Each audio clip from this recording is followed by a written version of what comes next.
traditional, natural, and integrative medicine. Listen for a chance to win daily prizes and follow Let's Talk Nutrition on Facebook and Instagram at Let's Talk Nutrition or on Twitter at LTN Radio. It's time for some inspiration. Tune in to get fit and healthy. It's time to talk about nutrition. Nutrition for your body, your mind, your spirit.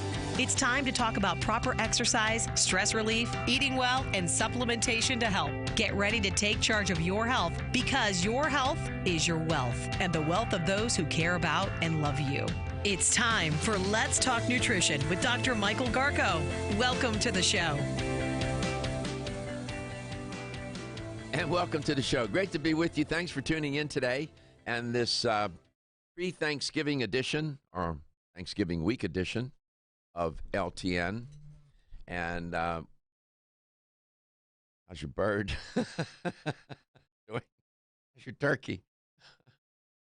Got those things going on?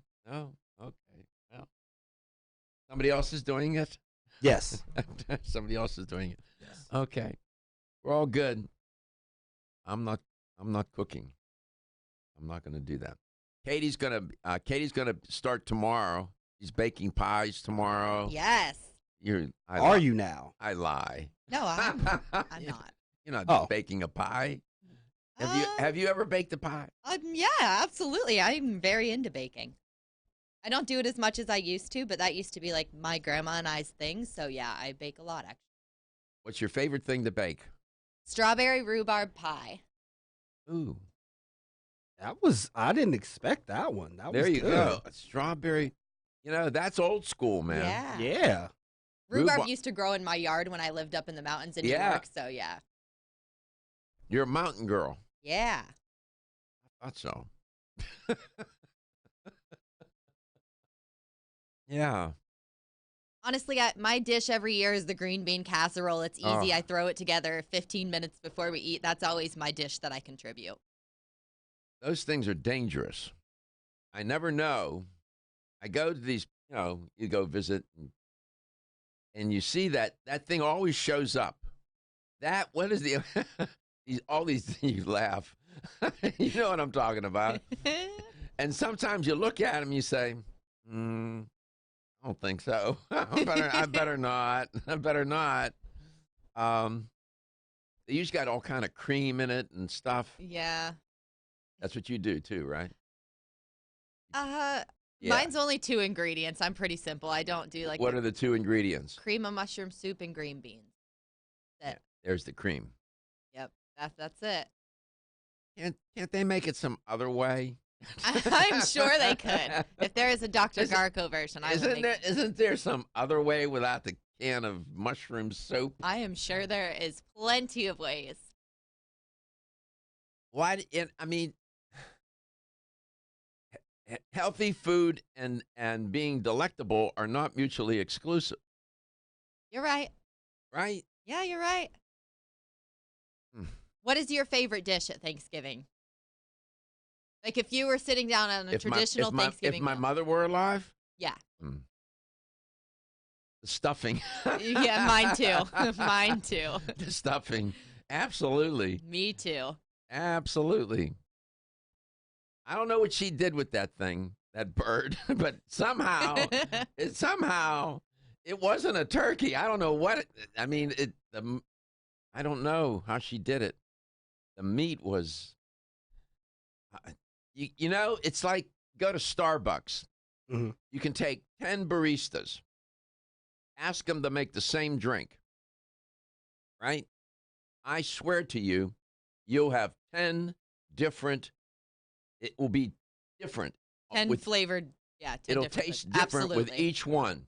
Absolutely. And that's the way it is with cooking. By the way, they're going to feature Anthony Bourdain on CNN on Thanksgiving Day. Oh, very cool. Yeah. They keep showing these, I keep reminding me how much I miss him. And they're going to feature him, speaking of food. Food is the same way. And he would make that point. He would travel all over the world. After all, this is a show about nutrition. Nutrition is about food. And he would talk about the food in such a way that was so insightful and instructive, but he never got away from the basic thing that he went there to do, which was to eat the food and then to report on it and to share that experience. And when he would travel to all of these, what was the name of the show? Just blanked. If you wouldn't have asked me, I could have told you. These were places that you wouldn't expect people to go, and you would find these treasures of delicacies of food. And he would sit, and part of the program, his production was showing him with the people parts unknown. Yes, Came to my head. Yes. And that was the point. And he would show the interaction, the dynamics of people interacting with one another.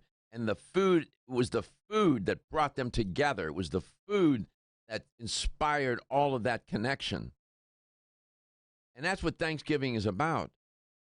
It's interesting that we celebrate that day, and in these other days, Hanukkah, Christmas, Easter, and there's always the food. It's the food that sort of is the nucleus of the event. No matter what the event, whatever holiday, religious or otherwise it may be, national holiday, 4th of July, Memorial Day, Veteran, all these times when people will get together, and it's just remarkable to me. I don't know. Maybe simple things just. I'm just saying, what the purpose of food and its role in our life and what it does for us and how it can help us. Food helps and food harms, and that's the other side of it. The flip side of that coin, that nutrition coin. And he would get, and by the way, he would get sick. That wasn't too emphasized too much. He alluded to it only a few times, where he would eat the food and get terribly sick. I mean, very ill, because it was contaminated. And, that was part of the job, but that was not a highlight for him, but he has alluded to it in interviews and in other places. And what I enjoyed about him, he knew more about food than any nutritionist knows. Hands down, I don't care who you are. You think you know something about food? Well, you need to talk to Anthony Bourdain if you could. He understood food in a way that he reminds me, as I move through my academic training with food and nutrition, I think of him to remind me that there's, beyond the science of food, there's something else that's going on. And, I try to capture that on the show. It's hard to do because I'm integrating food and health, food and wellness, food and illness a lot. After all, it is a health talk show, and it's called Let's Talk Nutrition. But again, we were invited. My daughter and I had made reservations. She made reservations. We were going to go to a nice restaurant. I like going there. It's a wonderful restaurant. We were going to, just she and I. And then I got a call or a text, and somebody invited us, and there'll be family there. And this is going to be an interesting moment for me. Not to talk about me. The last time I was at this house with these people, I didn't know if I was going to see them the next Thanksgiving. I was sick. I was pretty ill. And at that point, when I was there at that dinner, this was 3 years ago, I did not know if there would be another Thanksgiving. And that's an unusual feeling. And don't think it didn't cross my mind while I was there. And so I'm going back to this family, and it's a big family, and it's interesting. So it's an interesting kind of moment. I have a lot to be thankful for. And I thank you, and I appreciate you who listen and watch the show, each and every one of you. I try to give back, but you give me so much more than I can give you by you listening and watching this show. I'm thankful. I truly, truly am thankful.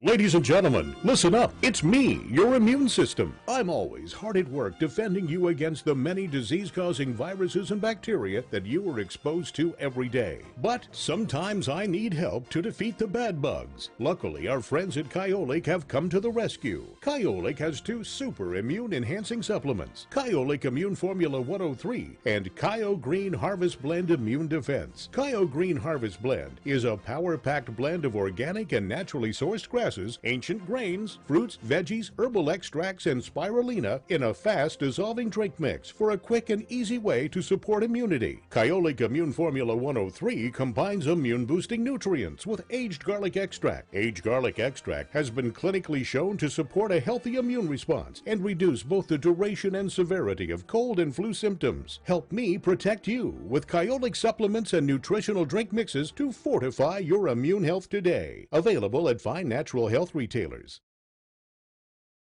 Science of psychology tells us there is a connection between looking more attractive and having more self-confidence. One way to look more attractive is to have healthy-looking hair.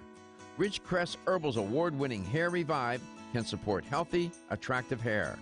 Hair Revive is formulated with a stress-fighting complex, hair growth ingredients, a hormone balancing complex, and Chinese herbs.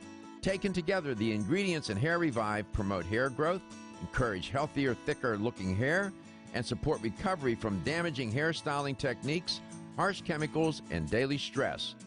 So start looking more attractive with healthier, thicker, and shinier hair with Ridgecrest Herbal's Hair Revive.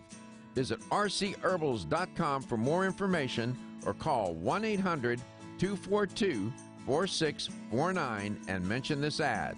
That's 1-800-242-4649. .com. That's letstalknutrition.com.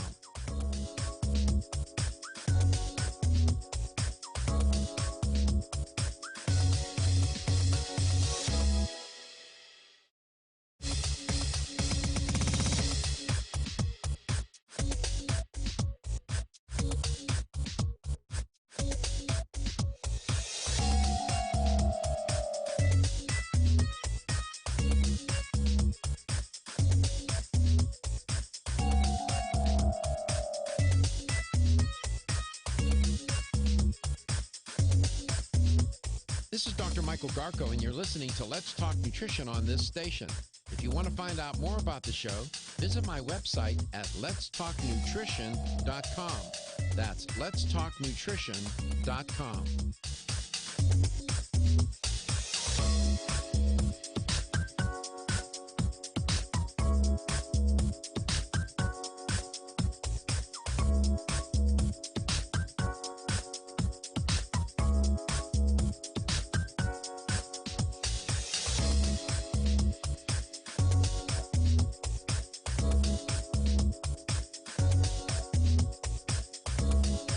Dr. Michael Garko, host of Let's Talk Nutrition on this station. You can get more information about the show on my website at letstalknutrition.com. That's letstalknutrition.com.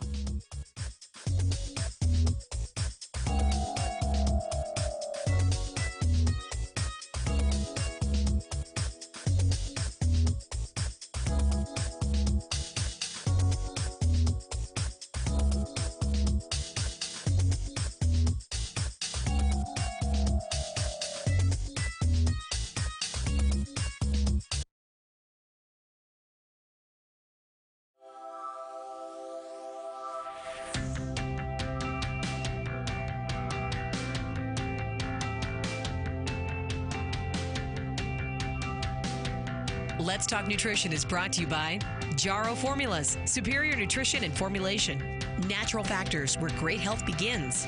Kyolic, aging makes the finest garlic truly odorless. Celsius, live fit. Flora, 100 years of herbal wisdom. Let's Talk Nutrition on the web at letstalknutrition.com. We're back from the break, so let's rejoin Dr. Michael Garko. Welcome back. Welcome back. Welcome to Let's Talk Nutrition, this Thanksgiving edition of LTN, a Thanksgiving week edition. And I was reading an article about the Pilgrims. This is Thanksgiving, and I didn't know this. And the headline on the story, and Peter Mancall giving him attribution for the piece, was entitled, "Pilgrims Survived Until the First Thanksgiving Thanks to an Epidemic That Devastated Native Americans." So it was sometime in the autumn, the writer says, in 1621, when a group of pilgrims, English pilgrims, who had crossed the Atlantic, they created the new colony, which was called, quiz question, anybody know? Jamestown. Starts with the letter P. New Plymouth, No. Remember Plymouth Rock? New Plymouth, and they celebrated their first harvest. So they had about, there was a tribe of Indians, the Algonquin, was an Algonquin tribe, and there were about 90 of them, it's reported. This is accounted, this is historical. And together, the migrants and the Native Americans, they feasted for 3 days, and the food was corn, venison, and fowl. That's it. I'm sure there were other things, but that was primary. So Governor William Bradford, this was back in 1623, he wrote this, quote, "Instead of famine, now God gave them plenty, and the face of things was changed to the rejoicing of their hearts of many, for which they blessed God." Close quote. So the writer of this piece, Mancall,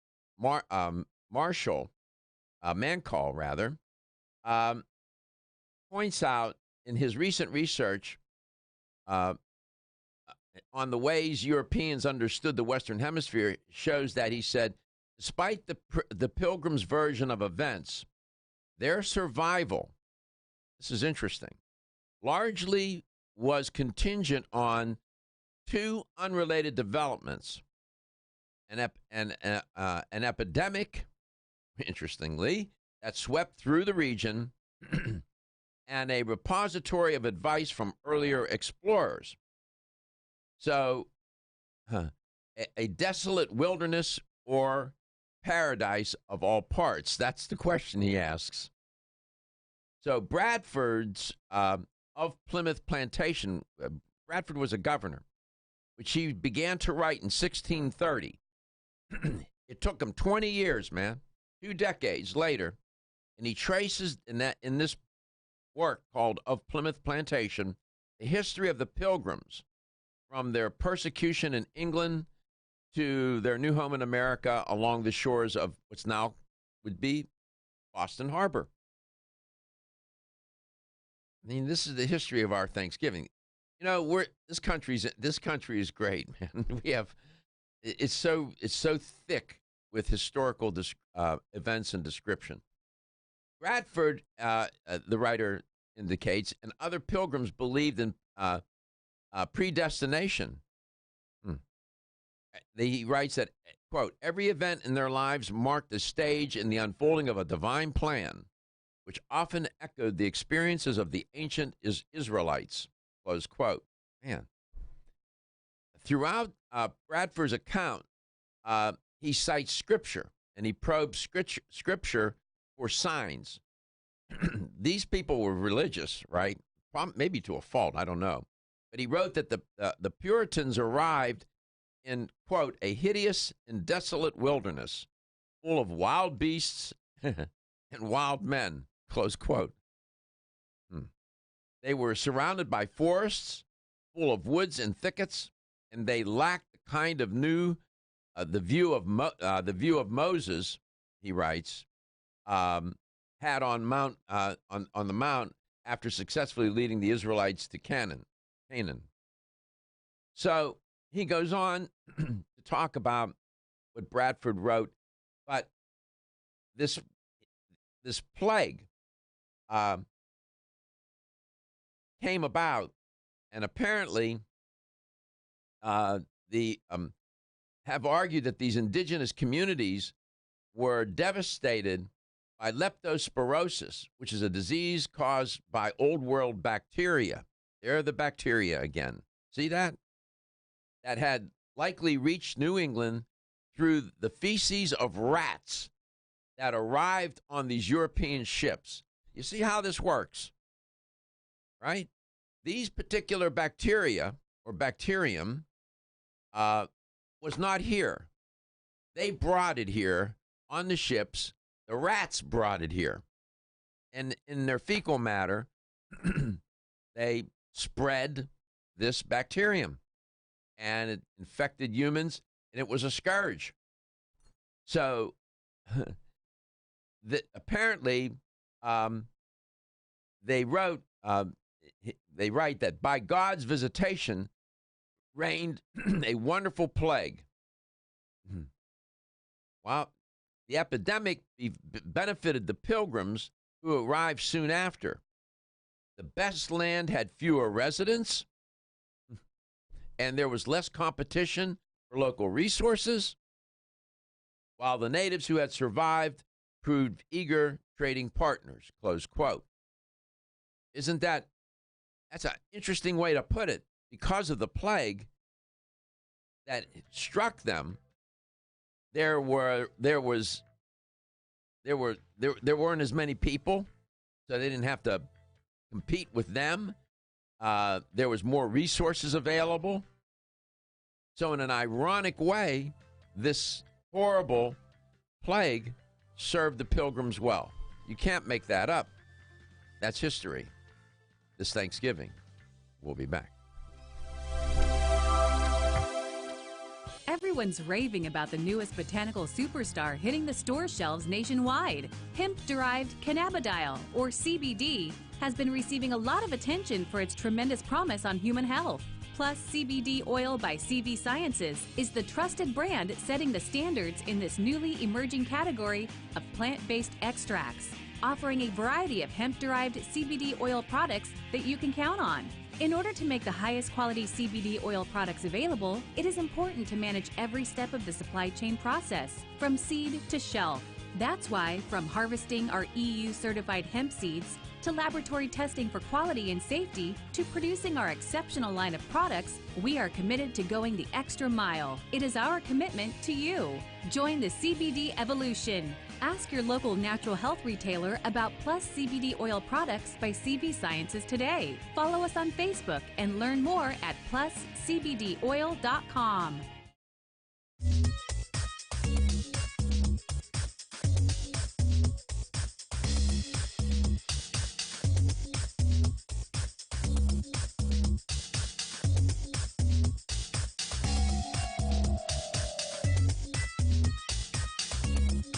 This is Dr. Michael Garko, host of Let's Talk Nutrition on this station. You can get more information about the show on my website at letstalknutrition.com. That's letstalknutrition.com.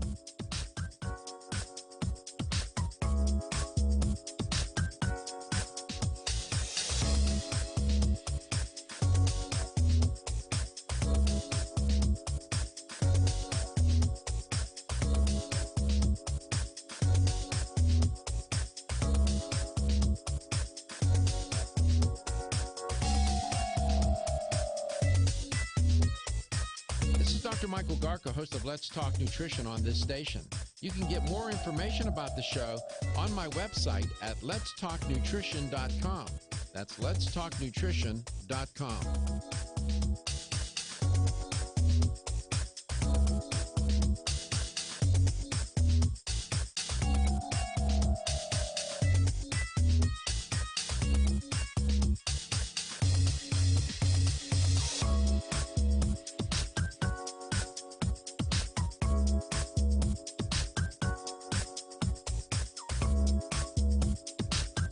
This is Dr. Michael Garko, and you're listening to Let's Talk Nutrition on this station. If you want to find out more about the show, visit my website at letstalknutrition.com. That's letstalknutrition.com.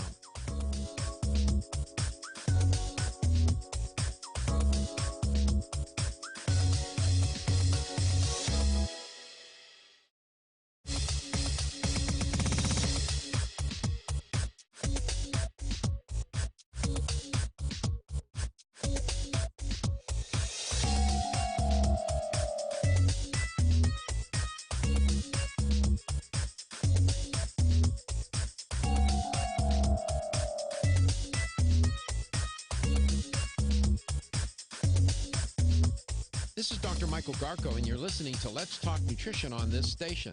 If you want to find out more about the show, visit my website at letstalknutrition.com. That's letstalknutrition.com.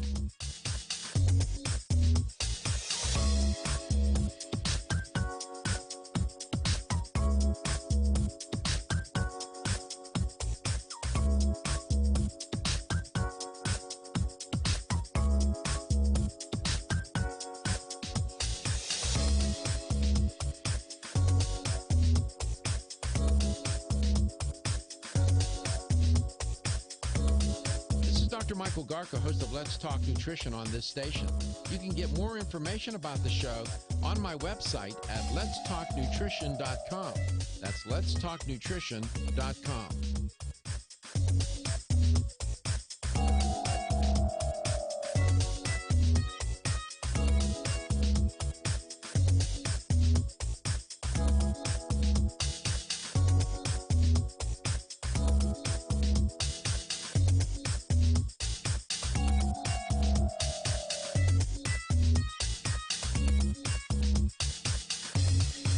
This is Dr. Michael Garko, and you're listening to Let's Talk Nutrition on this station.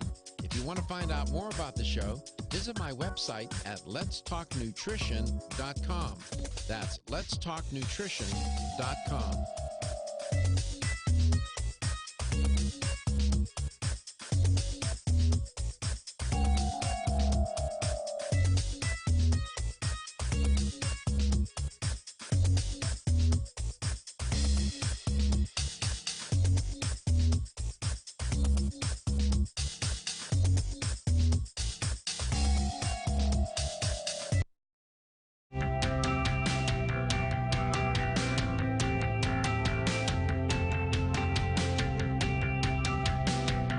Let's Talk Nutrition is brought to you by American Biotech Labs, your daily immune system support.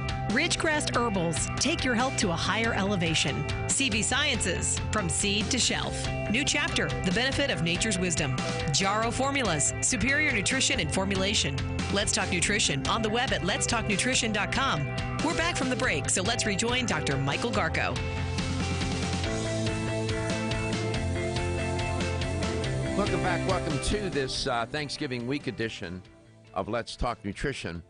I was asking Katie during the break if, in her family, some people do this. They will prepare the turkey by, first thing they'll do is they'll wash it.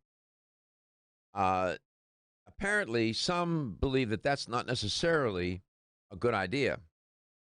And there was an article written by Alexandria Hine.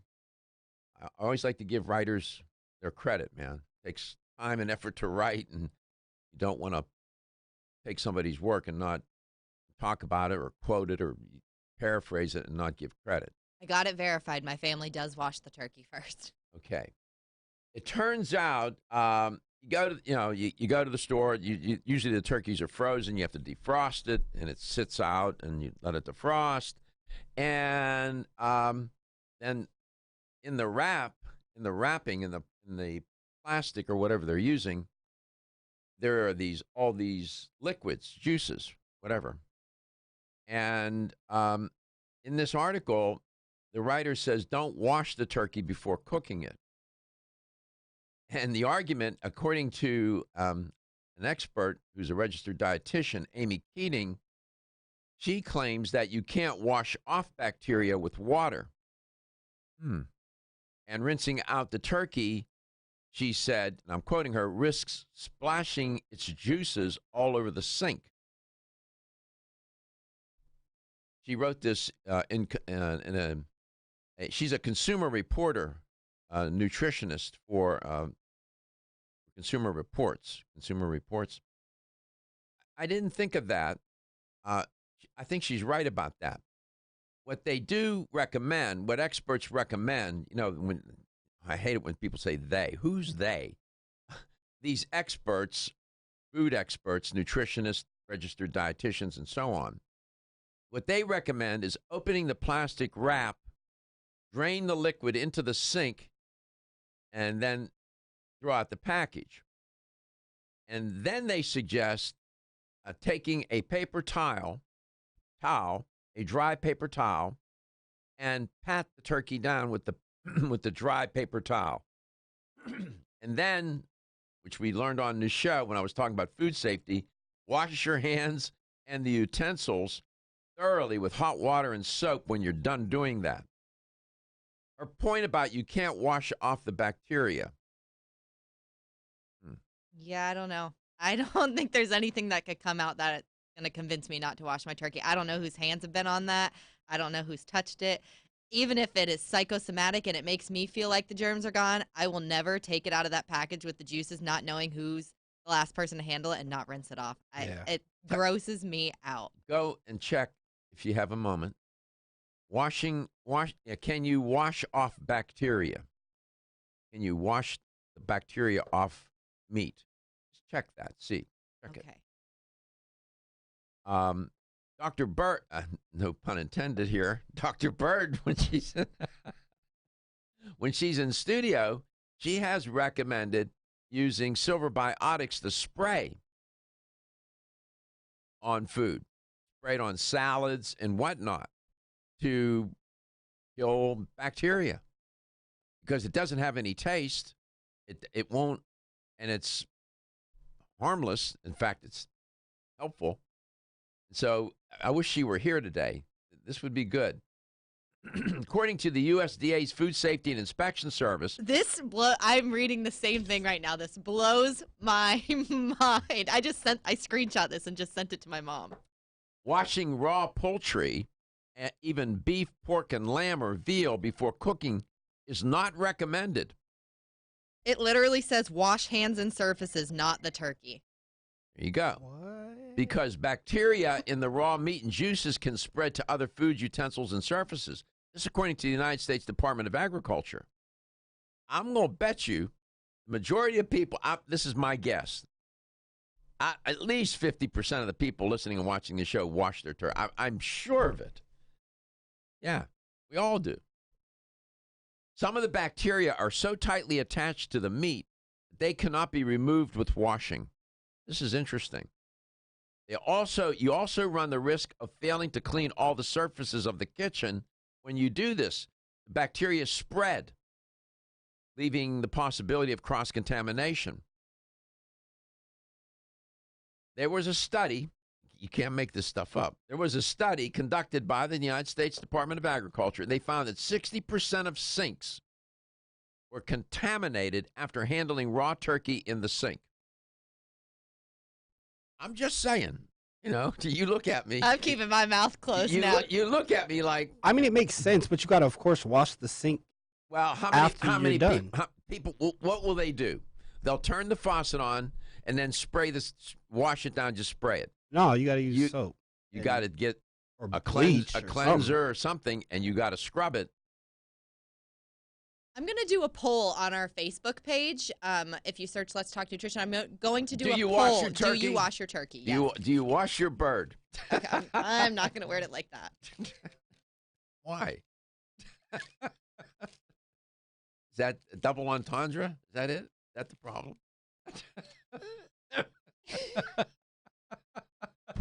I'm just going to sit back here and run the audio. Okay. So,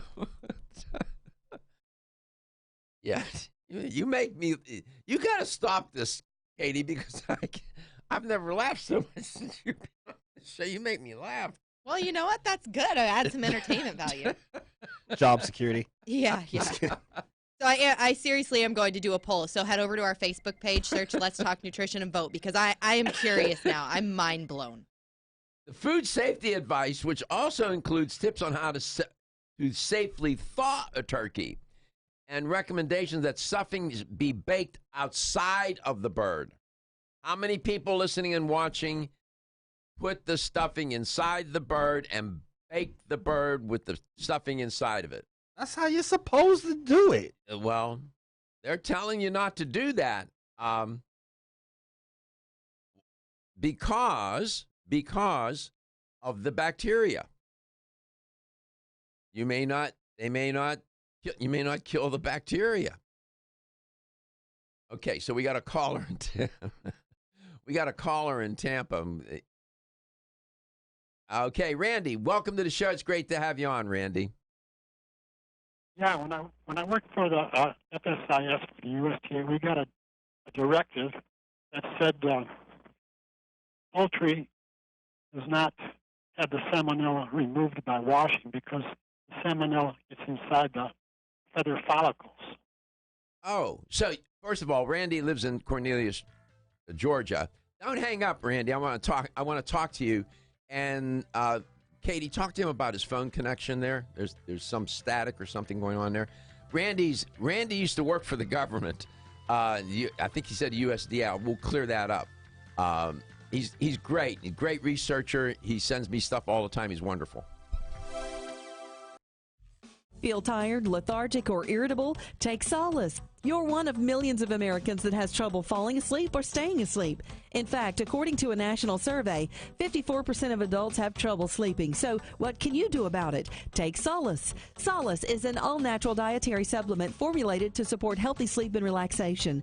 Solace can help you fall asleep and stay asleep naturally. Formulated with all-natural ingredients, Solace is non-addictive and won't leave you feeling groggy in the morning. Take Solace an hour before bed and feel the calming effects of this extensively researched sleep and relaxation aid. For more information on Solace, call toll-free 877-533-7066 or visit TakeSolace.com. That's 877-533-7066 or take SOLUS.com. Look for Solace in your local health and nutrition store. Solace, for a good night's rest naturally. Have you experienced the wisdom of nature with Zyflamend Whole Body from New Chapter? Zyflamend is a 10-herb blend that delivers 3 health benefits. First, Zyflamend is an herbal approach to pain relief, helping to soothe minor pain or soreness. Second, Zyflamend is a joint supplement with time-tested herbs to support joint function and flexibility. And the third benefit, Zyflamend supports the body's healthy inflammation response, something that's essential for maintaining whole body health. Zyflamend is New Chapter's clinically tested blend of 10 remarkable herbs, including pure and potent turmeric, ginger, and green tea. Zyflamend is non-GMO, project verified, gluten-free, and 100% vegetarian. New Chapter is a leader in supplement quality. Every ingredient, every product, every time. Discover Zyflamend, New Chapter's #1 selling multi-herbal. Zyflamend is made with ginger for occasional pain relief after exercise. These statements have not been evaluated by the Food and Drug Administration. This product is not intended to diagnose, treat, cure, or prevent any disease. The latest trend to hit the store shelves has the whole country buzzing. Cannabidiol, or CBD, might just be the greatest discovery of our generation, and it comes from a plant that is not so new, agricultural hemp.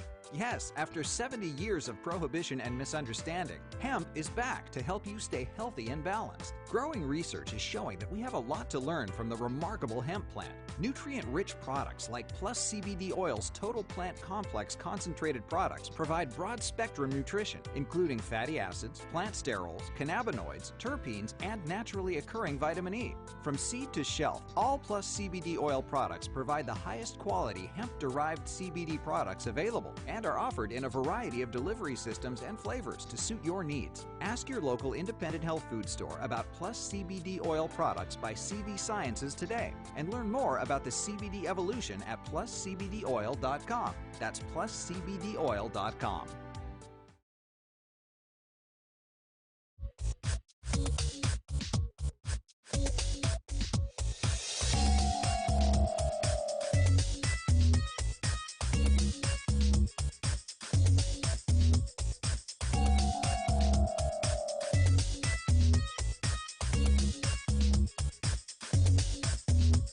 This is Dr. Michael Garko, and you're listening to Let's Talk Nutrition on this station. If you want to find out more about the show, visit my website at letstalknutrition.com. That's letstalknutrition.com.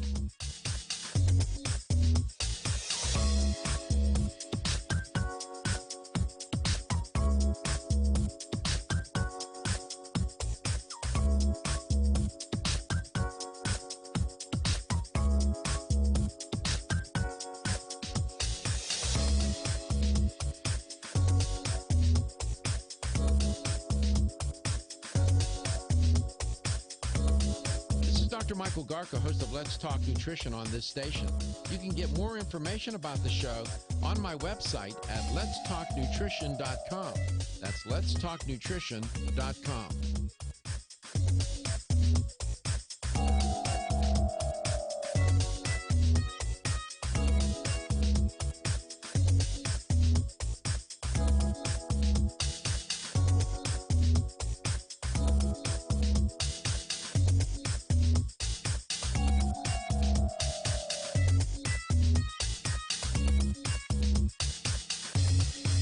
This is Dr. Michael Garko, and you're listening to Let's Talk Nutrition on this station.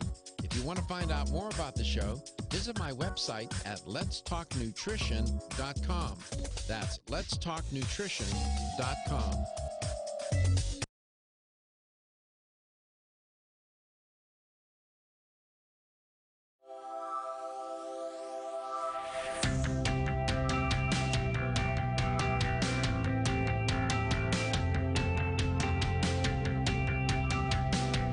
Let's Talk Nutrition is brought to you by Jarro Formulas, superior nutrition and formulation. Natural Factors, where great health begins.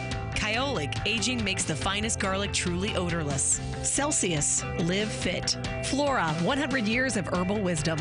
Let's Talk Nutrition on the web at letstalknutrition.com. We're back from the break, so let's rejoin Dr. Michael Garko.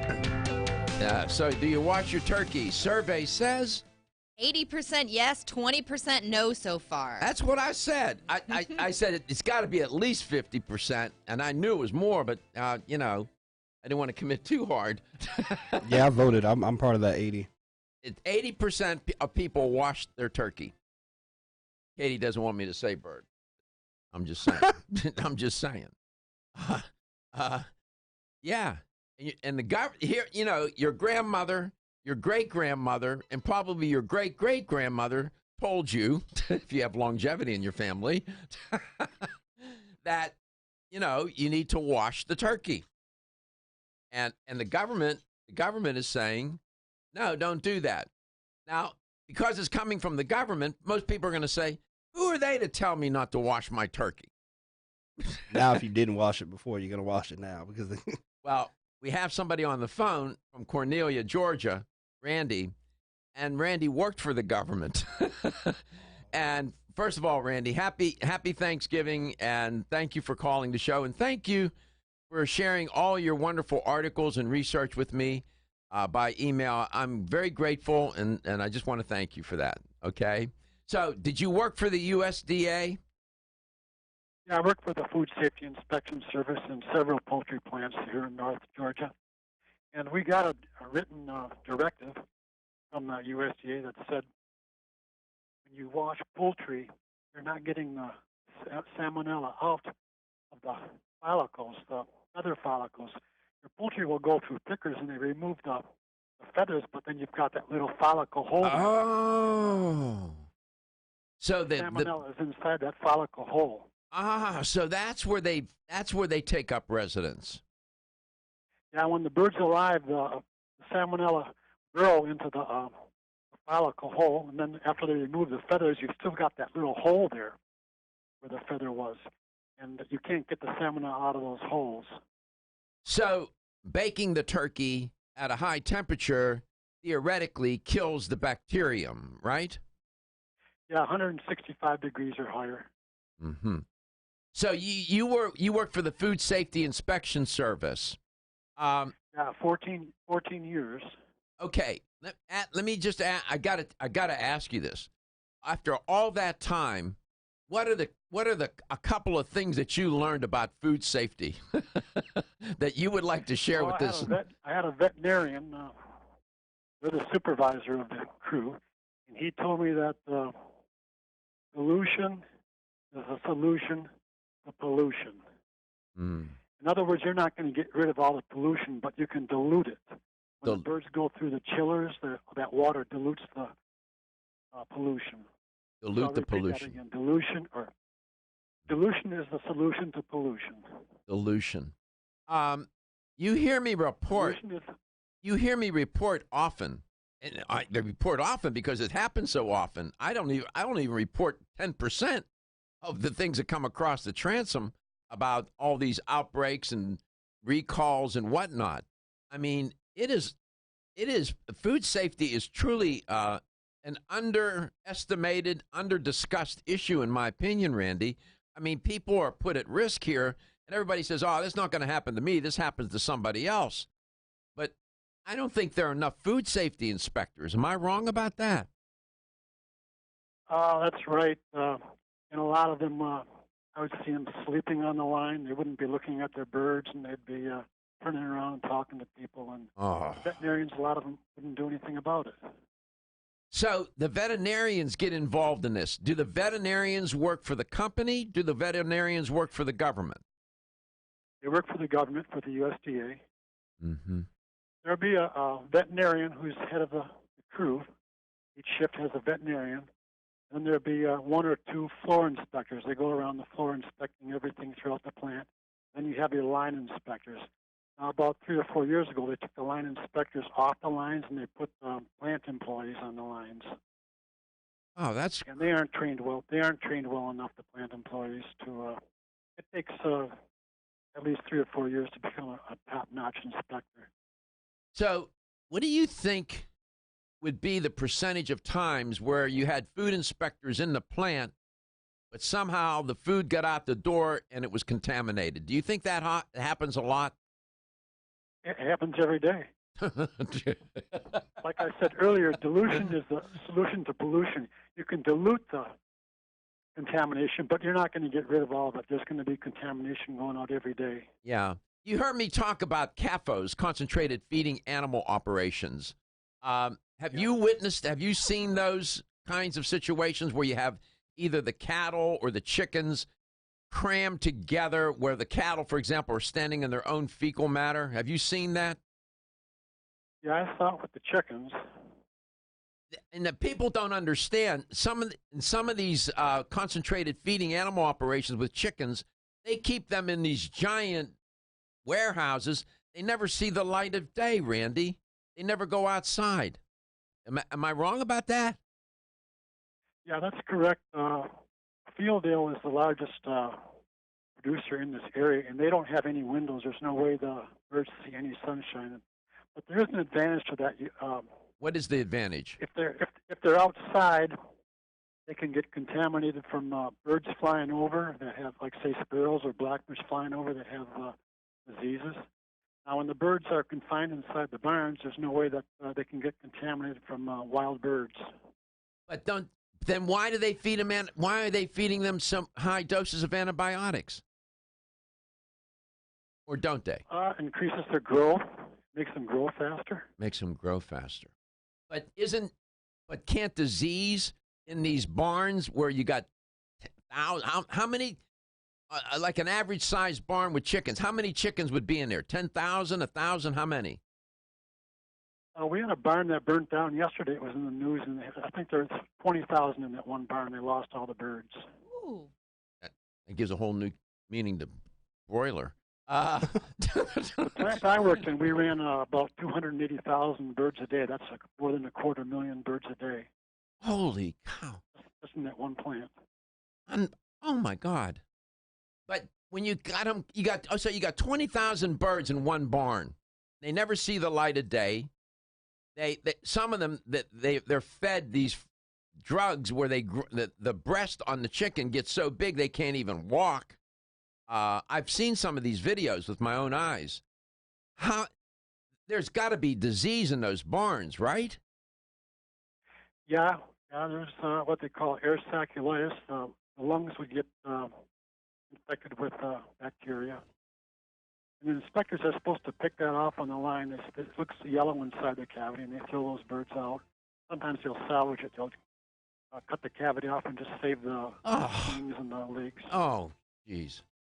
You see, now I'm so thankful that you called. You're giving me and the audience an education. I mean, you went and you saw and you did. Thank you so much. We appreciate you. Happy Thanksgiving to you and your family. We'll be back in the second hour. Don't go away. Are you tired of being tired? So was Amanda until she tried Floradix Iron and Herbs. You can probably relate. Between juggling her job and family, she was constantly exhausted. She put off going to the gym and making her dinner every night seem like a heroic task. Then she found out she had the most common nutritional deficiency in the U.S., iron deficiency. Amanda turned to Floradix, an easily absorbed plant-based liquid iron supplement. For over 60 years, Floradix has been helping reduce exhaustion and fatigue caused by iron deficiency. This formula is easy on the digestive tract and free of artificial colors and flavors. It even has vitamins B and C for enhanced absorption. No wonder it's the best-selling iron supplement in North America. FloraVital provides all the same benefits as Floradix, but without gluten or yeast. Reclaim your energy with Floradix and FloraVital, available at your local health food store. For more information, visit florahealth.com/Floradix. florahealth.com/Floradix. The ever-increasing stress and toxicity we are exposed to from our environment, diets, and lifestyles make internal cleansing a necessary part of a good health regimen. Founded in 1980, Yerba Prima was the first company to launch a whole-body internal cleansing kit. Since that time, they have continued to develop and manufacture a complete range of all-natural, high-quality fiber and internal cleansing products. By using all-natural psyllium fiber and no harmful stimulant laxatives, all Yerba Prima fiber and internal cleansing products can be used over a long period of time to ensure optimal health and regularity. With nearly 30 years dedicated to all-natural cleansing products, it's easy to see why Yerba Prima is a leader in the fiber and cleansing products category. Learn more at yerbaprima.com, YERBAPRIMA.com, or visit your local health retailer. Yerba Prima, pioneer in internal cleansing products. About the show, visit my website at letstalknutrition.com. That's letstalknutrition.com.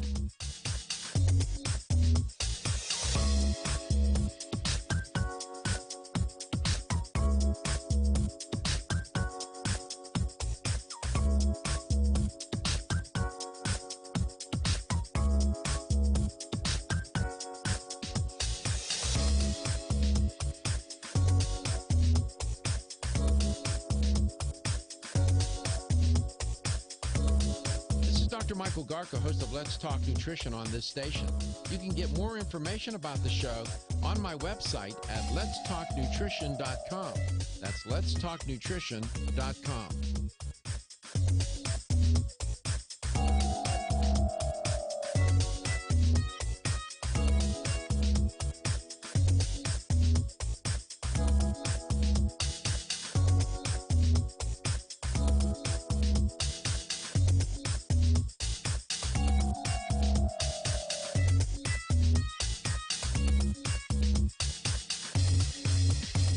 Michael Garko, and you're listening to Let's Talk Nutrition on this station. If you want to find out more about the show, visit my website at letstalknutrition.com. That's letstalknutrition.com.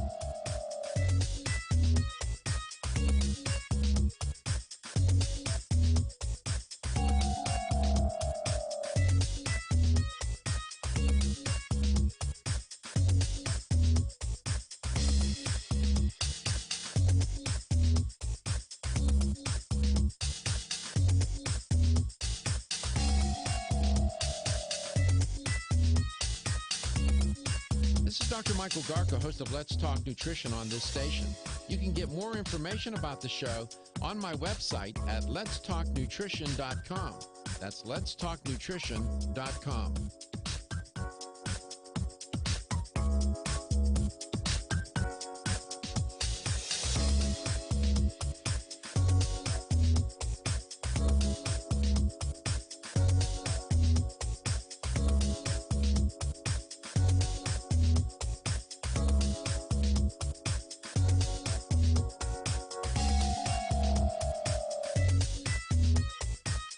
Dr. Michael Garka, host of Let's Talk Nutrition on this station.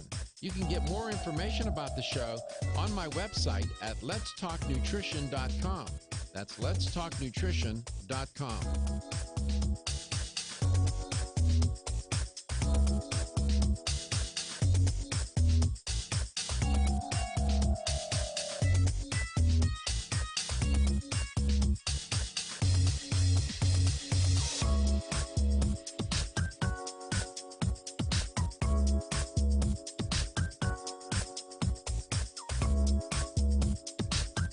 This is Dr. Michael Garko, and you're listening to Let's Talk Nutrition on this station. If you want to find out more about the show, visit my website at letstalknutrition.com. That's letstalknutrition.com.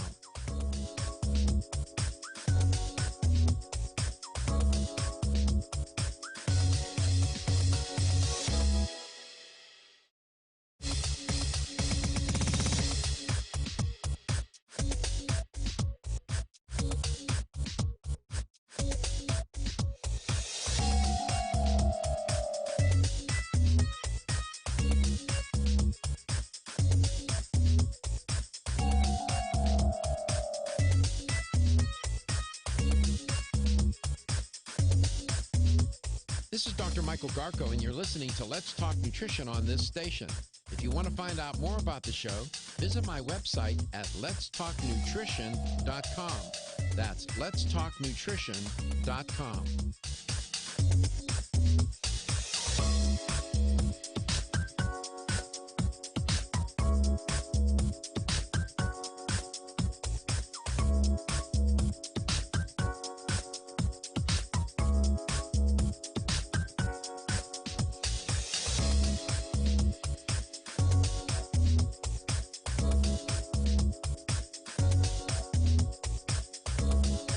Dr. Michael Garko, host of Let's Talk Nutrition on this station.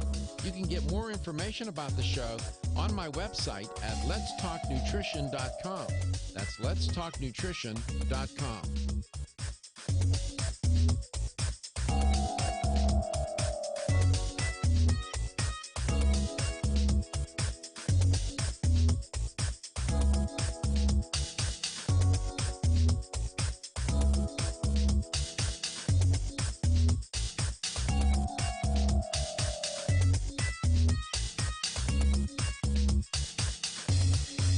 This is Dr. Michael Garko, and you're listening to Let's Talk Nutrition on this station.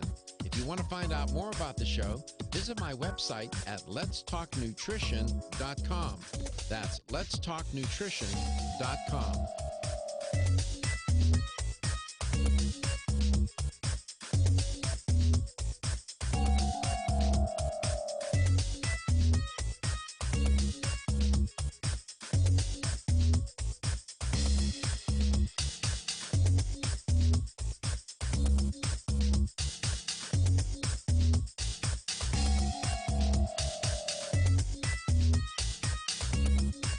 This is Dr. Michael Garko, host of Let's Talk Nutrition on this station.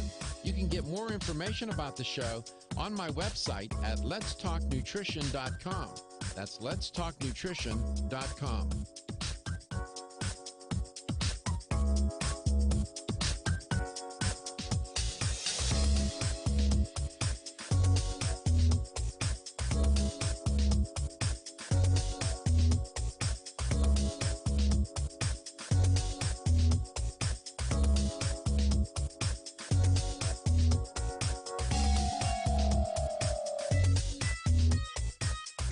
Dr. Michael Garko, host of Let's Talk Nutrition on this station. You can get more information about the show on my website at letstalknutrition.com. That's letstalknutrition.com.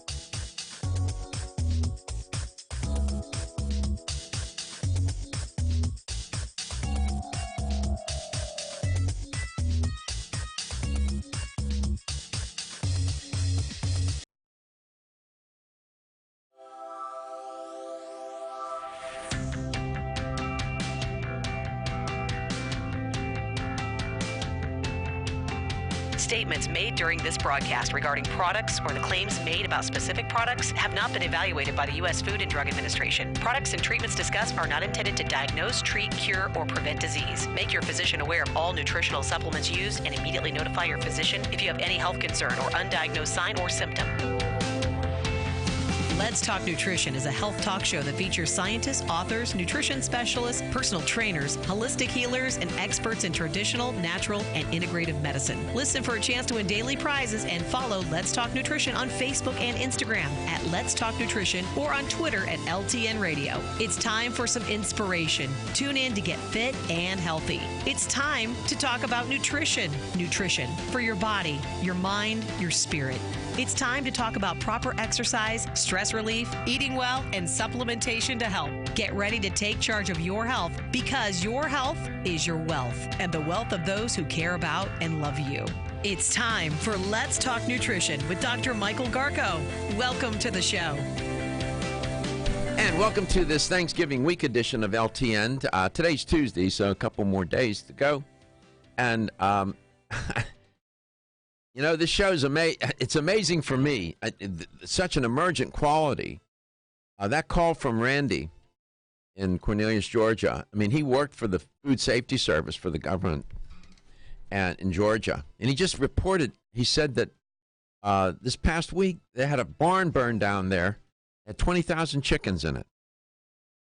And he was describing, and as I've told you on this air, that in these barns you have thousands of chickens, 10,000, 20,000, and they never see the light of day. And I was reading, and when you read Michael Pollan's book, Omnivore's Dilemma, you'll learn about that. That's a concentrated feeding animal operation for chickens. For cattle, it's a little different. I mean, they're in these bins, you know, stalls or whatever, standing in their own fecal matter, ankle deep. And, you know, we go to the grocery store and, you know, other than the packaged food, and that's a whole nother story, but you go to the the produce section, or you go to the meat section, and we see it there. It's prepared. Man, if you saw what would happen before it got to that store, you might think twice, maybe 3 times before you even would consider eating it. Food safety is in my opinion, it's just my opinion, I think it's underreported in the media. There's not enough attention paid to it. And, you know, he said, and you heard Randy, I said, how often do you think that you got inspectors on the line watching, and they're supposed to be watching, and you got the vet there, and he's directing that crew, works for the government. How often do you think that food gets out the door, the meat gets out the door, and it's contaminated? He said, oh, every day. Happens every day. I never in my wildest dreams thought, when I started reporting on these recalls, that this would become such a prominent theme. And I think maybe I'm wrong, but I think it's a meritorious theme because it can affect you, can affect and infect me too, so to speak, right? And I'm just trying to raise our consciousness about it. And so you have somebody who worked for the government in food safety, and, you know, he saw with his own eyes for 14 years. And in Georgia, you know, that part of the country, there are a lot of these operations, these concentrated feeding animal operations for chickens, for example. And the people that work in those places, I mean, I don't know what it smells like in there.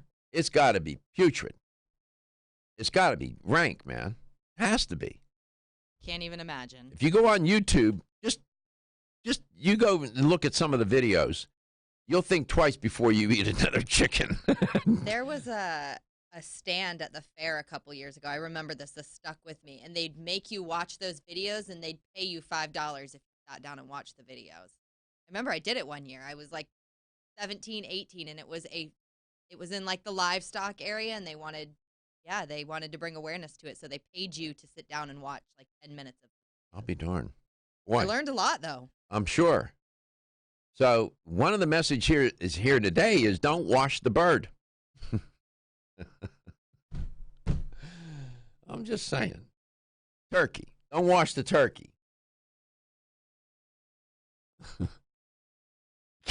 That still just blows my mind. Your grandmother, your mother, everybody, what's their survey now? How many people? Is it up to 85%? It was like 86 when I looked. Let me see. We have a little survey going on our Facebook page.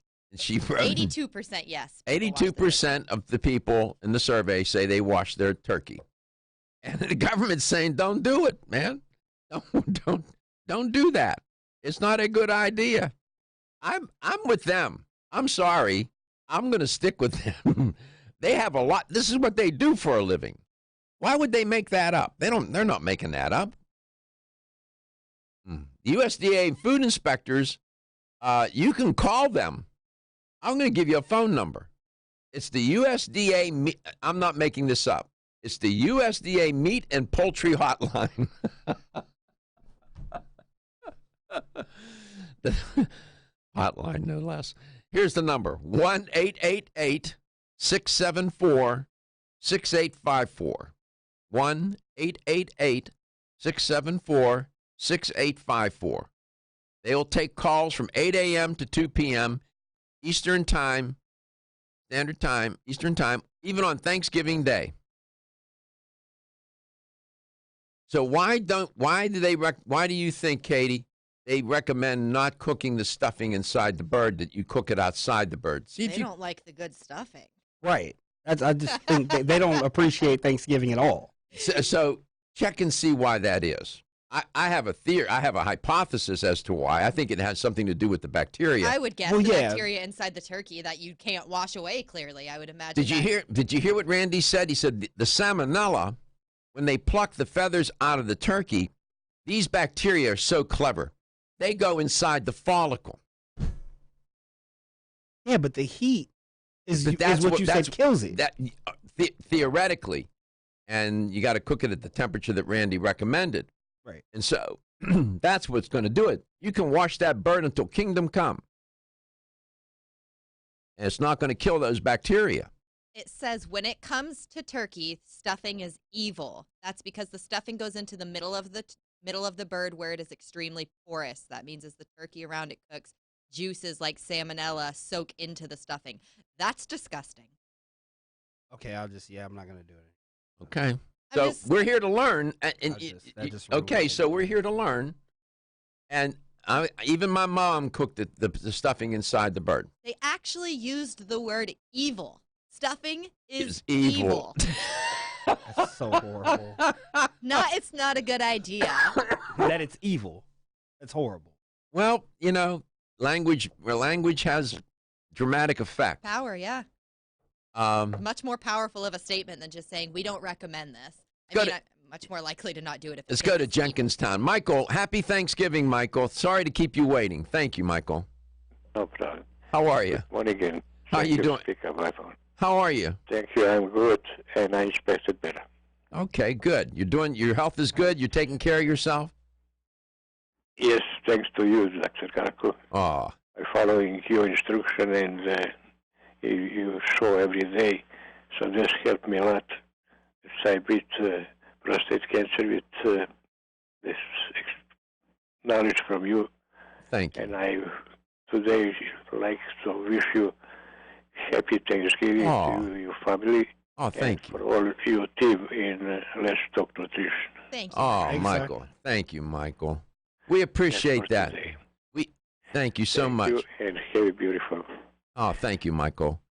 And that's Thanks why. for everything. Oh, listen, it's a privilege to do it. I'm glad that you get something from the show, and you're the reason people such as yourself is why we come to work and do this show, and do it in good spirit, with good intention, with hopefully a good effect. And we wish you the best and happy Thanksgiving and happy holidays, Christmas, whatever you celebrate. And we're grateful to have you as a listener of the show. Thank you so much, man. Thank you.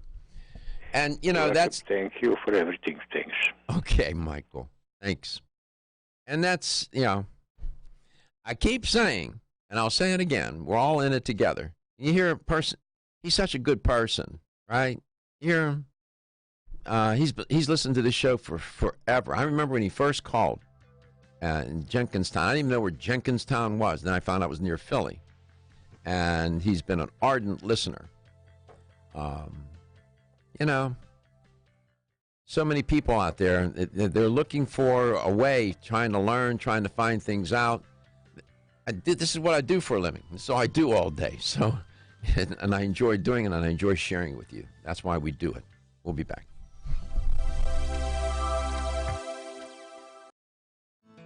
Ridgecrest Herbal's original Clear Lung supplement has been the #1 selling natural product for lung health since 1998. Clear Lung's formula is a synergistic blend of Chinese herbs that helps maintain open airways and balance mucus levels. It combines the healing properties of 13 perfectly balanced herbs that have been used in traditional Chinese medicine for over 2,000 years. Need extra help? Try Ridgecrest Herbal's Clear Lung's Extra Strength with twice the herbs and Ridgecrest Herbal's patented Availablend formula designed to support the bioavailability of the original 13 herbs. Got a picky kid who doesn't like pills? Clear Lung's liquid is safe for children and has a naturally sweet orange flavoring. And don't forget to check out Clear Lungs Immune and Clear Lungs Sport. Visit rcherbals.com or call 1-800-242-4649 and mention this ad to order the right Clear Lungs product for you. That's 1-800-242-4649. Is getting a good night's sleep a challenge? Fortunately, there's a superior fast-acting sleep formula called Tranquil Sleep from Natural Factors. This non-habit-forming supplement contains a unique combination of melatonin, 5-HTP, and L-theanine, which works in harmony with your body's natural sleep hormones. Tranquil Sleep can help you fall asleep, stay asleep, sleep sounder, and wake up refreshed, all without feeling drowsy in the morning. The key benefit comes from increasing the time spent in the deeper stages of sleep. It's only in these deeper levels of sleep that we truly experience the rejuvenation, regeneration, and recuperation that sleep provides. Even if you think you get a good night's sleep, give Tranquil Sleep a try. You might be surprised with how much better you've slept by waking up with more energy and enthusiasm to start your day. Learn more at naturalfactors.com.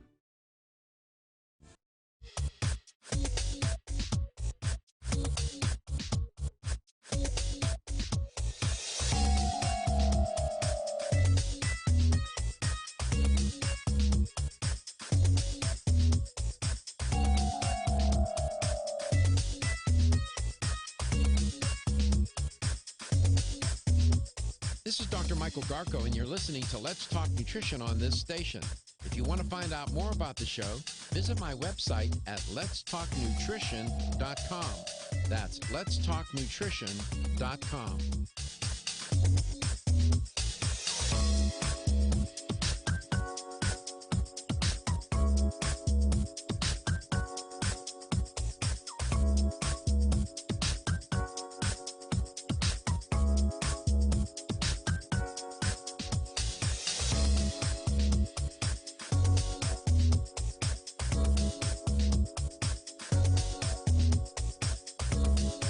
Dr. Michael Garko, host of Let's Talk Nutrition on this station.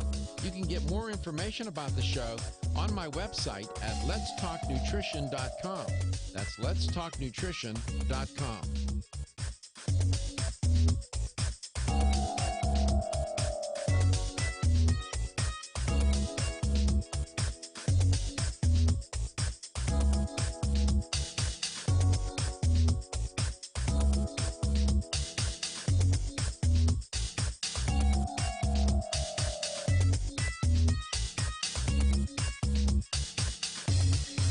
This is Dr. Michael Garko, and you're listening to Let's Talk Nutrition on this station. If you want to find out more about the show, visit my website at letstalknutrition.com. That's letstalknutrition.com.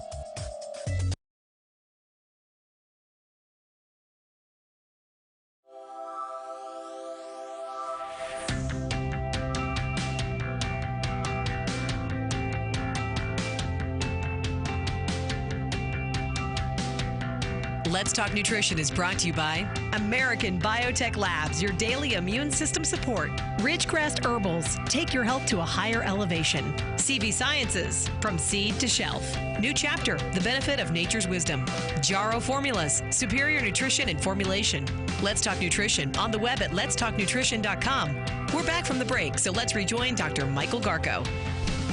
Welcome back. Welcome to this Thanksgiving week edition of LTN. Learning a lot about how to prepare that turkey. I've got this crew upset. Yeah, you just kind of, I'm not upset. Well, I'm, you're ruining it for me, though. Well, my pleasure. if I can keep you from getting sick, in spite of your cognitive dissonance with all this, I still did a good thing. This is interesting. Katie's doing a survey on our website about do you wash your turkey, and you got over 80% of the people say, yeah, I do that. 86% say yes. There you go. And the government is saying, USDA, and I trust their judgment on this. And listening to Randy when he called, he said those salmonella, those bacteria, they live in the follicle. Once they pull out the feathers, they bore in where the hole is, and that's where they take up residence. And you can wash that thing until kingdom come. And in washing it, you run the risk of splashing all the contaminated, that bird, which could be most likely is contaminated.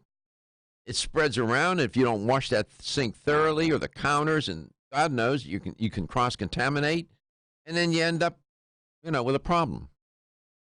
I did see somebody asked if brining it was better, and then I saw someone reply and say brine it. So I wonder if that makes that much of a difference. Explain what brining is. I think brining is soaking it, like soaking it. Well, you soak it, and you got to be more specific now. Salt water, I believe. You look it up. I'll let you do that. I'm not going to report. I'll let you do it. And some people will brine it. Oh, wow. For a really long time, it says some people do it for 12 hours and up to 3 days. And what's the purpose of the brining? See if you can figure that out. Yeah, I'll have to figure it out. It just says they do a tablespoon of kosher salt for every 5 pounds of turkey, and you soak it. But I will find out what the purpose of it is. All right, find out. So speaking of contaminated meat, I'm not making this up. There was a man, they found hundreds of tapeworms. Where do you think they found them? I don't know. Oh, I saw that. What part of it was in his brain. Wait, was it? Where's my revolver? I wouldn't have guessed brain. I wouldn't have guessed the brain either. You saw that. His brain and his chest, Reg. I didn't see the chest part. I didn't read it. I just saw the headliner. Hundreds. And how did he get it? What this guy did, he ate undercooked pork. And you've been saying it. I haven't really eaten pork since then. Undercooked pork. He's a 43-year-old man. He lives in China. Was suffering from seizures. I guess so. And he lost consciousness. They took him to the doctor, and these symptoms were persisting. And I guess they must have scanned him, and they found hundreds of tapeworms in his brain and his chest. He apparently or allegedly ate undercooked pork, which was contaminated with this parasitic tapeworm, Taenia solium. Quote, a doctor, I can't even pronounce the doctor's name. I don't read Mandarin. Different patients respond differently to the infection depending on where the parasites occupy. In this case, the doctor said he had seizures and lost consciousness, but with other cysts in their lungs, and they might cough a lot, close quote. So it's, I'm starting to believe that most of the meat that we buy is probably contaminated. Right? But for the cooking, we would eat it and get sick and probably die in some instances. So it's the cooking. And cooking, I should pull up my notes on the temperatures. I'll have to find my notes on, what temperatures to cook certain things. So apparently brining is just to help absorb extra moisture so the turkey's a little juicier on Thanksgiving. That's really all it is. It says it's to cook a little bit more moisture and flavor into the meal. They brine it with salt? What do they brine? Salt water, yeah. You soak it in salt water for pretty much, some people do it for 12 hours up to 3 days. So. Okay, but it's not killing any bacterium. I wouldn't imagine that, nope. Or bacteria. The Centers for Disease Control Prevention recommends cooking meat at a safe temperature. And you use a food, I have a couple of food thermometers in my kitchen, in an effort to avoid getting contaminated. Humans are the only hosts for this particular Taenia, Taenia. I'm not familiar with that concept or that word, or that bacterium. It's a tapeworm, and pass tapeworm segments and eggs and feces, which contaminate the soil in areas where the sanitation is poor. So the eggs survive in a moist environment for days to months, and cows and pigs then, they're in touch with the earth, become infected after feeding in the contaminated areas where these bacteria live. See how this works? Once inside the animal, the eggs hatch in their intestine, and then they migrate to the muscle where it develops into cysts, what they'll call sister C, and can survive for several weeks, not days, not weeks, but years. This infects humans when they eat the contaminated raw or undercooked beef or pork, and that's how you get sick. So it's the heat. It's the heat. So, again, we're here to learn. You know, this guy had hundreds of tapeworms in his brain and in his chest. Oh, that's disgusting. It gives you the creeps. Did he not? I don't. Well, he did know. He was having seizures. He went unconscious. Finally, you know, you'll be asymptomatic for a long time. But I'm talking about like the fact that he's even alive and you had. He's lucky. In your brain. He's lucky. Frozen chicken fried rice recalled after consumers find plastic in the products. So it's either the parasites, the microbes, or it's these materials. The latest trend to hit the store shelves has the whole country buzzing. Cannabidiol, or CBD, might just be the greatest discovery of our generation, and it comes from a plant that is not so new, agricultural hemp. Yes, after 70 years of prohibition and misunderstanding, hemp is back to help you stay healthy and balanced. Growing research is showing that we have a lot to learn from the remarkable hemp plant. Nutrient-rich products like Plus CBD Oil's Total Plant Complex concentrated products provide broad-spectrum nutrition, including fatty acids, plant sterols, cannabinoids, terpenes, and naturally occurring vitamin E. From seed to shelf, all Plus CBD Oil products provide the highest quality hemp-derived CBD products available and are offered in a variety of delivery systems and flavors to suit your needs. Ask your local independent health food store about Plus CBD Oil products by CV Sciences today and learn more about the CBD evolution at pluscbdoil.com. That's pluscbdoil.com. You can get more information about the show on my website at letstalknutrition.com. That's letstalknutrition.com.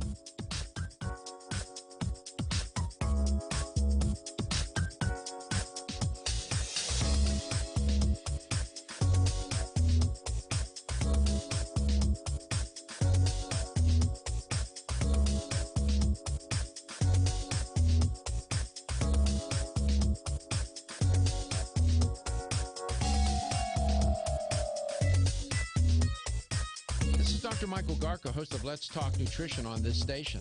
You can get more information about the show on my website at letstalknutrition.com. That's letstalknutrition.com.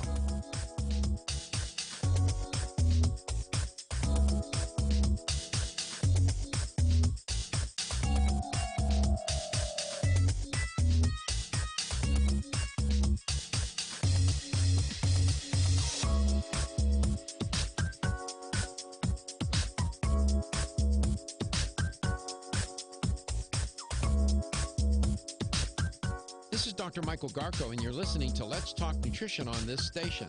If you want to find out more about the show, visit my website at letstalknutrition.com. That's letstalknutrition.com.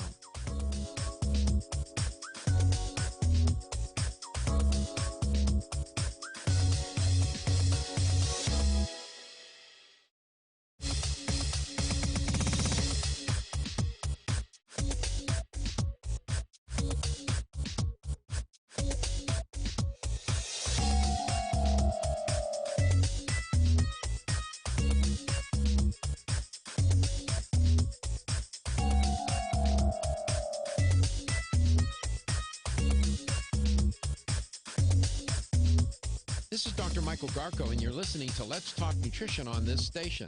If you want to find out more about the show, visit my website at letstalknutrition.com. That's letstalknutrition.com.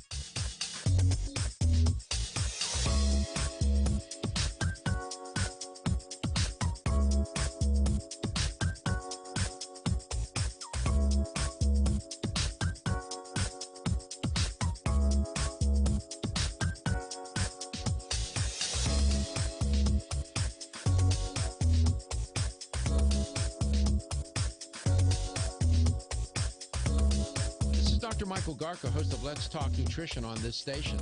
You can get more information about the show on my website at letstalknutrition.com. That's letstalknutrition.com.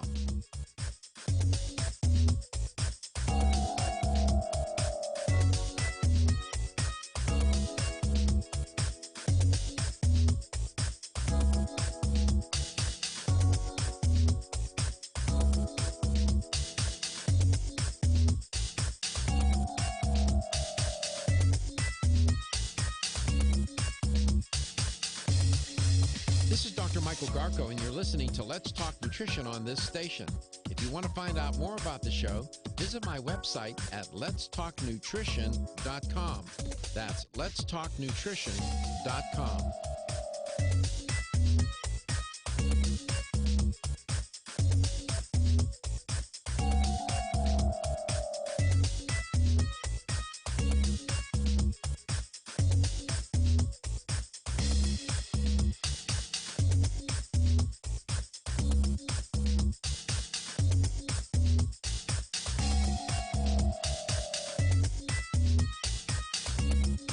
This is Dr. Michael Garko, host of Let's Talk Nutrition on this station. You can get more information about the show on my website at letstalknutrition.com. That's letstalknutrition.com.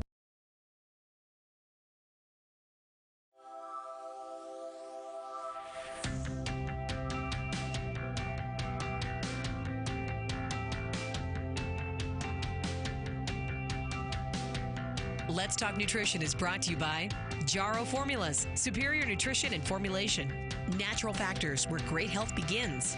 Kyolic, aging makes the finest garlic truly odorless. Celsius, live fit. Flora, 100 years of herbal wisdom. Let's Talk Nutrition on the web at letstalknutrition.com. We're back from the break, so let's rejoin Dr. Michael Garko. Welcome back. Welcome to Let's Talk Nutrition. Here's how you can make contact with the show. You can give us a call at 877-897-8255. That's 877-897-TALK. You can always email Dr. Garko personally. His email is drgarko@letstalknutrition.com. He's the only one who receives those emails, so they are confidential. You can also head over to letstalknutrition.com and listen back to some old shows. We've got them all sorted by date and title, and they go, years back. So there's quite a lot of shows you can listen to. You can also find us on Facebook or YouTube. Just search Let's Talk Nutrition. We share our live stream over to Facebook, so if you can't get on YouTube, just find us on Facebook. You can watch the live stream there. We're also on Instagram at Let's Talk Nutrition, and we are wherever you listen to podcasts, on your phone or in your computer, on all of the above. Just search Let's Talk Nutrition. Okay, so we might as well do a little tutorial on hygiene, food safety. I did one a while back, and food hygiene, when we talk about food hygiene, that concept means more than cleanliness, okay? What it means is food hygiene means protecting food from the risk of contamination, including harmful bacteria, poison, and other foreign bodies, organisms, and materials like plastic, metal that you find in food. It also means preventing any bacteria present from multiplying to the extent that would cause illness in you. And these bacteria can cause early spoilage of the food. It also means food hygiene means destroying these harmful bacteria in the food. How? You don't pray over it. You don't sprinkle holy water over it. You cook it at the proper temperature. And food hygiene means that you throw out the unfit or contaminated food. I don't understand why it is that people, they'll have a couple of refrigerators. I don't have one in my garage. I used to have one. I should put one in there. have a couple of refrigerators, and I'll put food maybe in the refrigerator, in the laundry room they have them, or in the garage, and that food, and they forget, and that food stays in there. You need to throw that stuff out, or they'll keep it in the main refrigerator, and that food has been in there. We had food here in this one refrigerator we have right a few feet away from this studio, about 20 feet. And I kept saying to Katie, there's an experiment in that refrigerator. And they need to throw that in the food. And people kept, all kinds of functions go on here. And there's food all over the place. And so they put the food, and there's leftover food, and they put it in containers, and they put it in the refrigerator. And then there it sits. Whoever put it in there forgets or whatever. And it sits there. And I'm always concerned that somebody's going to go in and say, oh, there's something to eat. Not knowing that it's been in there for 2 weeks. Oh, God. I've seen food in that refrigerator for up to as long as 3 weeks. Oh, I believe it. I've seen it longer than that. I won't ever go in there looking for food. Don't do it. Don't do it.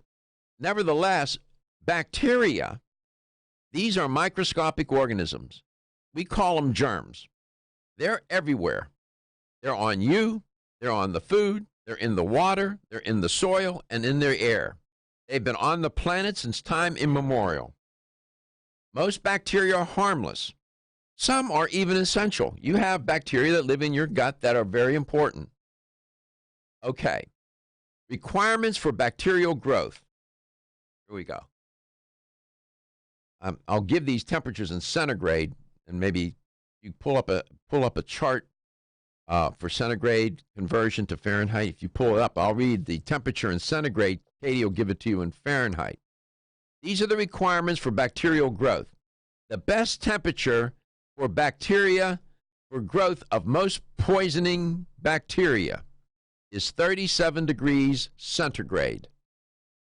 What temperature is that in Fahrenheit? My chart's by 5, but 35 degrees is 95. Okay, 95 degrees. That's when they do the best. 20 degrees centigrade to 50 degrees centigrade. 50 degrees is 122. 122 degrees Fahrenheit. That's when they grow quickly. Here's the danger zone. 5 degrees centigrade to 63 degrees centigrade. What is 63 degrees centigrade Fahrenheit? 63 is around 140. Again, that's 60 degrees. That's when they do very well. It's getting hotter, right? You notice the temperature is going up. At 4 degrees centigrade, they fall asleep. It's around 40. At minus 18 degrees centigrade, what is that? Around 5 degrees Fahrenheit. That's when there's no growth. So the warmer it is, the more they like it. Up to a point. Up to a point. Right? And so you got warmth. That's a requirement for bacterial growth. Another requirement is food. You need a source, and you need moisture. So if you have warmth, you have food, you have moisture, there's one more element, time. It takes time. And that's the other element. High-risk food. What are the high-risk foods? High-risk foods are ready-to-eat foods. These ready-to-eat foods support the multiplication of harmful bacteria and are intended for consumption without treatment. With these ready-to-eat foods, you don't cook them, which would destroy the organism. These foods typically, the ready-to-eat foods are typically proteins, and they require refrigerated storage. People will buy these ready-to-eat foods that are proteins, and they don't finish it all, and they don't cook it. They don't put it in the refrigerator. Another high-risk food, raw foods. Those are bad news when you leave them out and let them cross-contaminate other foods. Right? That's when you get into trouble. Cooked meat and cooked poultry. Cooked meat products include paste, gravy, and stews. Milk, cream, artificial cream, custards, and dairy produce. They got to refrigerate them. eggs and products made from raw eggs, you've got mayonnaise, shellfish, and other seafoods, oysters, prawns, and crabs. These things have to be refrigerated, or you're going to get sick. Raw foods such as lettuce or fruit can be contaminated with low-dose pathogens and must always be doubly washed in running water before eating. Food poisoning, which results from contaminated food, is an acute illness, and it can be very uncomfortable. It typically occurs between 1 to 36 hours subsequent to eating some poisonous foods. It can last anywhere from a day up to a week. Abdominal pain, diarrhea, vomiting, fever. Some people collapse. Boy, there's so much to learn. This is all about food safety, food hygiene. Come back, I'll tell you some more. We'll have the LTN health question of the day as well.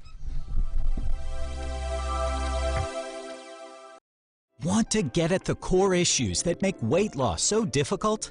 Try PGX from Natural Factors. This revolutionary product is clinically shown to help people achieve their ideal body weight in a safe, natural way. PGX helps you feel full for hours, dramatically reduces the glycemic index of any food or meal, and ultimately causes the release of the compounds that achieve two important goals in weight loss. 1, telling your brain that you're satisfied so you eat less, and 2, improving the action of the hormone insulin.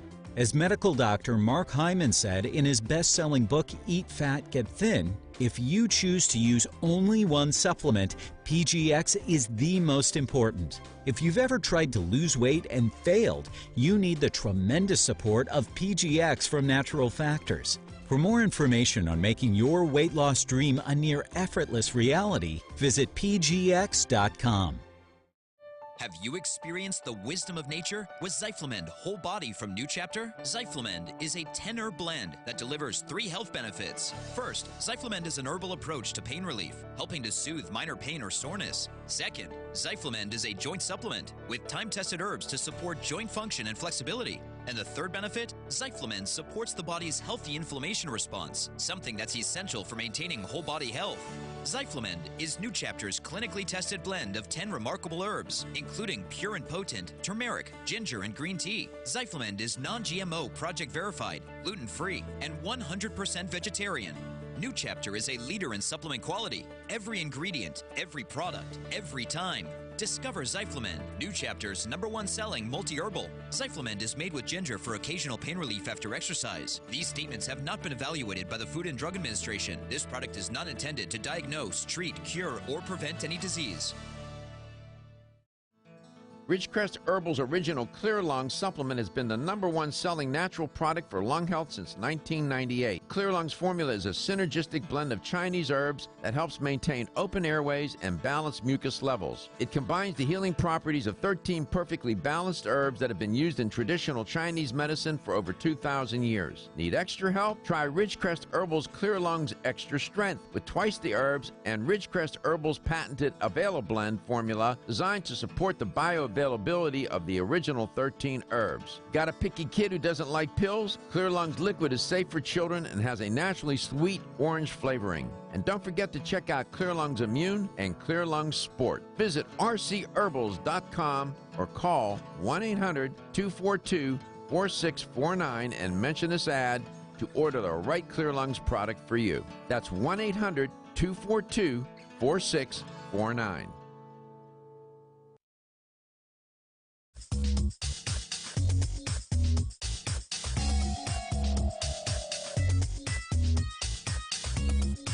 This is Dr. Michael Garka, host of Let's Talk Nutrition on this station. You can get more information about the show on my website at letstalknutrition.com. That's letstalknutrition.com.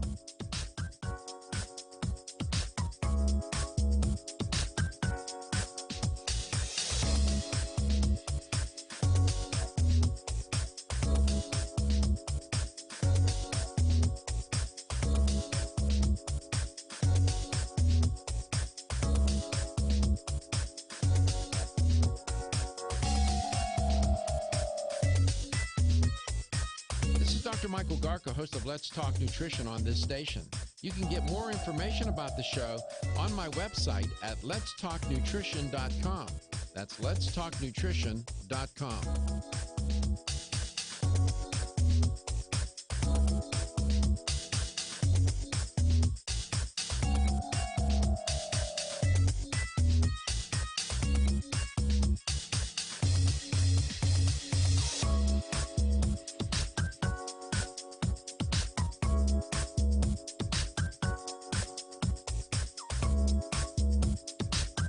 This is Dr. Michael Garko, and you're listening to Let's Talk Nutrition on this station.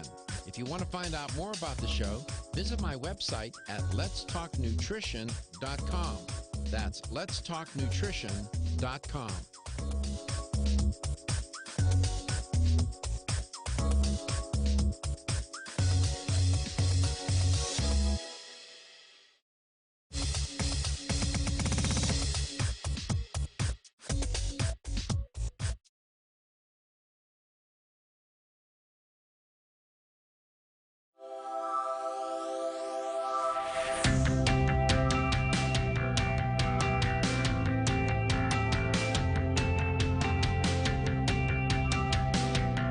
Let's Talk Nutrition is brought to you by American Biotech Labs, your daily immune system support. Ridgecrest Herbals, take your health to a higher elevation. CV Sciences, from seed to shelf. New Chapter, the benefit of nature's wisdom. Jarrow Formulas, superior nutrition and formulation. Let's Talk Nutrition on the web at letstalknutrition.com. We're back from the break, so let's rejoin Dr. Michael Garko. Okay, so we made it to the last block of the show without getting food poisoning. That was very important. Very important. Food poisoning is the worst. Oh, my God. I've never had food poisoning before. Lucky you. Well, you're a lucky fellow. Have you? Yes. Oh, me too. And Twice. it is. I remember, well, let me get to the health question. Here's the question. Which of these temperatures is the temperature where you have no bacterial growth? Is it 37 degrees centigrade, 37 degrees centigrade, 20 degrees centigrade, or minus 18 degrees centigrade, where you have no growth? 37 degrees, 20 degrees, or 18 degrees centigrade. Which one of those is where you have no growth? The bacteria will not grow. One of those temperatures is where they grow the best. I'll give you a hint. The hotter it is, the warmer it is, the better it is for them to grow, up to a point. And then once you get beyond that point, when you're cooking it, then they die. Here's a number to call to win a $25 supplement gift card. Oh, my mic's trying to get away from me. 877-897-8255. That's 877-897-TALK. I'm just saying, when you exercise a little bit of caution here with this food safety business during the holidays, whether it's Thanksgiving or whatever. Now, food poisoning, speaking of that, can be caused by a number of things. Bacteria or their toxins. Sometimes the bacterium will release a toxin, and that's what gets you sick. Molds, which are called mycotoxins. Then you have chemicals like insecticides, cleaning agents, weed killers. Those can cause, that get on the food, that can poison you. You have metals, lead, copper, and mercury that can be in foods. You have poisonous plants. Some of the nightshade plants and toadstools, mushrooms, are very deadly. You better know what you're doing. Then you have, and I don't know how people eat raw oysters and all that poisonous fish and shellfish. It can be caused by that. So I'm just saying that food poisoning rarely occurs of a single isolated mistake. Food poisoning results from management failing, the way they grow and handle food, to identify the hazards or failing to control the hazards. Like Randy was saying, in these food processing plants, like with the chickens, you got the food inspector standing on the line, chit-chatting with somebody, and some contaminated chickens rolling by, and he missed it. Yeah. Boy, there's so many things to worry about. I'll give you another hint. How to prevent bacteria from within food from multiplying. Storing food, you have to store it outside the danger zone. Food should be kept below 5 degrees centigrade or kept above 63 degrees centigrade. So there's a hint to today's health question. The danger zone, you want to keep it out of the danger zone. So keep food below 5 degrees centigrade or above 63 degrees centigrade. Cooling food rapidly is a good idea. Don't allow dried foods to absorb moisture. Using suitable preservatives, salt, sugar, vinegar. Brining, which is in salt, is like a preservative. And fermentation will also kill bacteria. You find fermentation in yogurt and curds. Hey, Katie, what is 5 degrees centigrade Fahrenheit? And what is 63 degrees centigrade Fahrenheit? Give me a second. Let me pull back up that chart. Sure. You wanted to know what 5 degrees centigrade is? 41 degrees Fahrenheit. All right, so if you keep food at 41 degrees Fahrenheit, or above 63 degrees centigrade is? Above 142. Okay. So when you start to bake it, it's got to be above that temperature. Yeah. So much to learn. You destroy bacteria what? Within food by doing what? Thorough cooking or heat processing. Pasteurizing, sterilizing, or canning will kill bacteria as well. And your personal hygiene, if you're at somebody's house or whatever, and people going to the bathroom, wash your hands after. That's a must. And just saying, there's so many other things I can tell you here. Let's go to Oldsmar. Kirid, happy Thanksgiving, Kirid. Nice to have you back on the air. I haven't talked to you in a long time. Happy Thanksgiving to you too, Doctor. How you been? Pretty good. How about you? Not too bad, man. We take it one day at a time, one show at a time, one day at a time. Correct. Yeah. So you're doing well these days? You doing okay? Yes. That's good. Let me ask you something. I always ask, I'm so rude. How old are you? How old I am? 72. Really? You sound awfully youthful. Yeah. You sound very youthful. You're 72. What is the best thing you do in terms, what do you think is one of the best things you do to stay healthy? Eat right food. Eat the right food. So are there any particular foods that you eat all the time? We are vegetarian, so we eat mostly vegetables and fruits.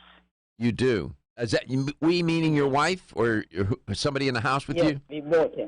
My wife and myself both, yeah. Uh-huh. And we do a little bit exercise. We are bad at that, but we go to gym 1 or 2 days a week. Mm-hmm. We go for a walk a couple times a week. Do you eat Indian food? Yes. You do. Is that mainly what you eat in terms of vegetables? Is that prepared in an Indian cuisine fashion? Correct. Uh-huh. So how long have you been a vegetarian? Whole my life. Have you ever eaten meat? No. Not even a bite? Not even a bite. Wow. You're the only person I've ever talked to that has said that to me. I don't even know. Listen, you don't even need to answer the question. We don't even eat fish or turkey or anything. Okay. Well, what's the answer? We don't have time. We're going to give you the prize anyway. We'll talk to you next time about the answer. We'll see you tomorrow. Your health is your wealth. Thank you, Kieran. Everyone's raving about the new